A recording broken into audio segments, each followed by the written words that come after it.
everyone, welcome back to my channel. This is a tutorial for the bracelet that you see on your screen. Before we go into the tutorial, I want to address a few things. Going into this tutorial, I expect you to know how to do a square knot, as this is the knot that we will be using for the entire bracelet. In addition to this, I have also gotten a ton of questions about the string I use for this bracelet and what other types of string you can use. I use nylon cord, but you can also use wax cord or even embroidery floss. The only difference is that with nylon cord or wax cord you can melt your ends, and with embroidery floss you cannot. However, you can anti-bracelet in your own way. You don't need to do this the way I do it. That's also why it's not part in the video. But if you choose to melt the ends, please be careful with the little flame that you will be using. Now, in the next screen you will see two orange strings. These strings are my base types and they will not be visible in your bracelet. You can choose any amount of colors for this bracelet, but the more colors you choose, the more difficult it will become. As I mentioned before, the two orange strings are my base strings, and I am going to be doing this bracelet in the colors pink, red, orange and yellow, also in that order. And what you see me doing now is I am knotting all the colors on top of the orange string. I'm doing it quite below, and I know it's outside of range of the camera, but you can move them up. With your finger, and yeah, this is the first part.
When you've knotted all of your colors on top, you should move them close to each other and pick up your first color. For me this is pink, Make sure that both of your pink strings go over all of your other strings, and then you make a square knot again.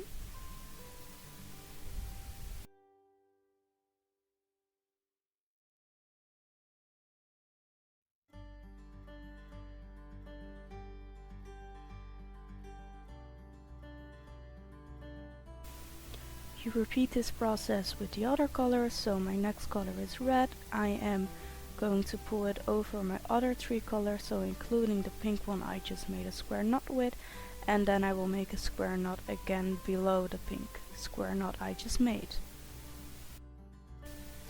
You can repeat this process until you have the desired length of your bracelet.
Thank you all for watching. Don't forget to like, comment and subscribe.